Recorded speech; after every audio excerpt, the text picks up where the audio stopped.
Shalom, salam damai sejahtera di dalam kasih Tuhan.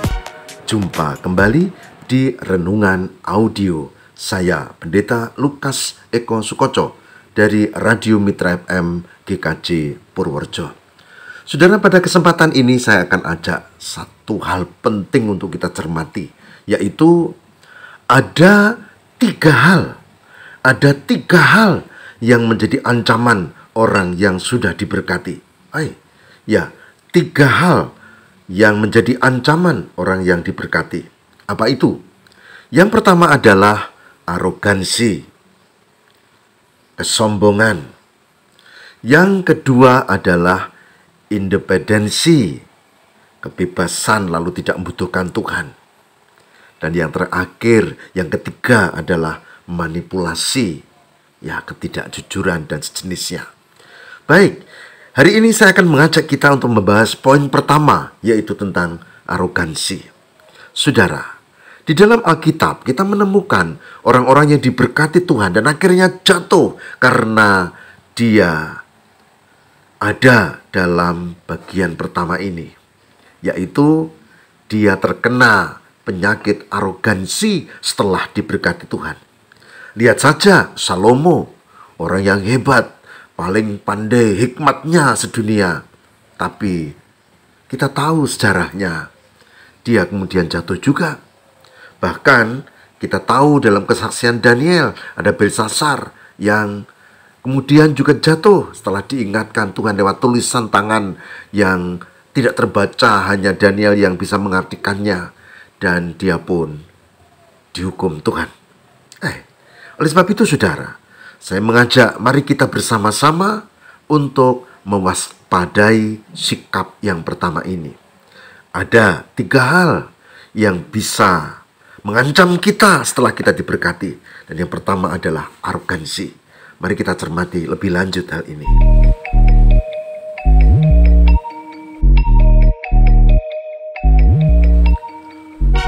Arogan memiliki karakteristik melebih-lebihkan kemampuan dan kehebatan diri sendiri.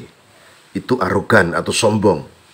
Orang-orang yang arogan memiliki kemampuan yang mumpuni, tapi ini tidak menggunakan kemampuan untuk membantu orang lain.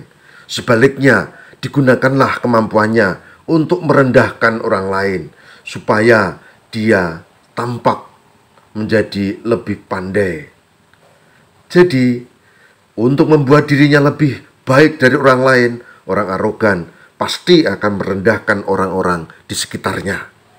Itu sikap arogan atau sombong. Nah, apa bedanya dengan percaya diri? Percaya diri beda dengan arogan. Karena apa? Percaya diri bersumber dari keahlian yang dimiliki, dengan pengalaman yang ada sepanjang hidupnya, dan lebih digunakan untuk fokus mengembangkan diri dan orang-orang di sekitarnya. Dengan kata lain, orang yang memiliki kepercayaan diri malah tidak merendahkan orang lain. Dia membimbing, dia mengajak orang lain untuk sampai ke tataran yang lebih baik lagi. Sehingga orang yang memiliki percaya diri, orangnya rendah hati. Orang yang memiliki percaya diri, orangnya berdampak positif pada lingkungannya. Berbeda dengan arogan yang merendahkan, yang tidak ada maknanya, yang penting orang lihat, kowe, saya, gitu.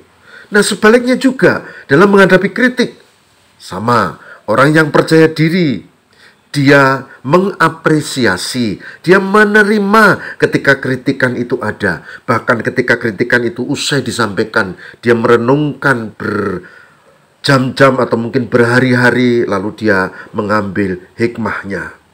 Itu yang paling penting. Sehingga dia menerima, lalu dia menyebarkan hal positif dengan semangat, dan dia juga berbagi kritik dan pujian dengan teman-temannya di sekitarnya. Berdampak benar orang yang percaya diri. Orang yang arogan tidak bisa dikritik.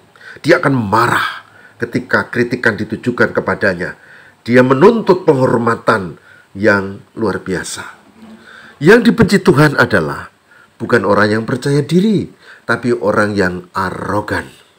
Orang yang bersikap sombong, merendahkan sesamanya, tidak bisa menerima kritik, merasa diri paling hebat, dan tidak bermanfaat bagi sekitarnya karena dia tidak membimbing orang lain supaya lebih baik, tapi menjatuhkannya.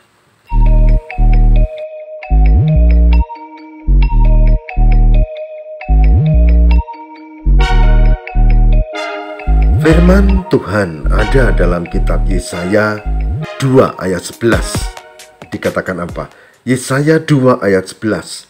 Manusia yang sombong akan direndahkan, dan orang yang angkuh akan ditundukkan, dan hanya Tuhan sajalah yang maha tinggi pada hari itu. Yesaya 2 ayat 11. Nah, ibu, bapak, dan saudara, nasihat ini sangat baik bagi kita, bagi saya, saudara, para pengikut Kristus, agar tidak menjadi sombong.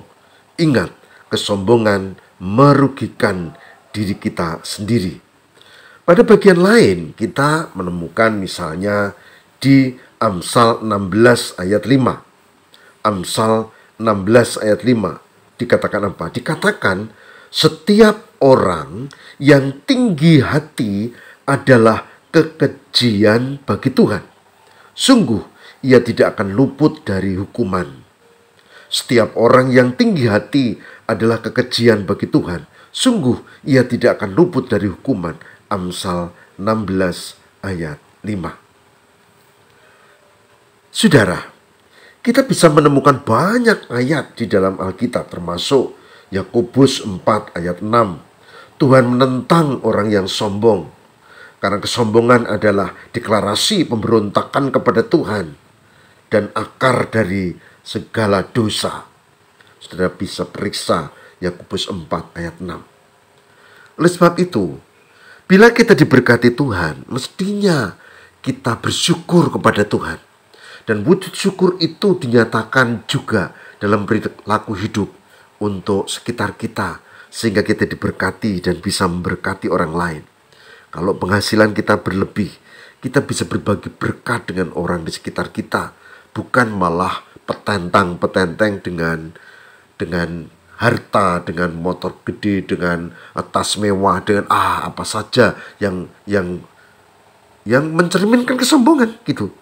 Nah, oleh sebab itu, sebagai hambanya saya mengajak, mari saudara dan saya, kita belajar untuk tidak sombong, tidak jatuh pada arogan. Ingat, ada 3 hal yang bisa menjatuhkan kita di tengah kita menerima berkat Tuhan. Yang pertama kita bahas hari ini adalah arogansi. Dan yang akan kita bahas besok atau lusa adalah independensi dan manipulasi. Arogansi adalah kesombongan, dan kesombongan ini akan menjatuhkan diri sendiri. Kesombongan mengambil kehormatan dan kemuliaan yang seharusnya milik Tuhan, lalu menjadi milik kita. Oleh sebab itu, mari belajar untuk mewaspadai, supaya sebagai orang beriman kita tidak sombong, tidak angkuh, tidak takabur, tidak arogan, tidak congkak, tapi rendah hati, dan malah akan makin diberkati.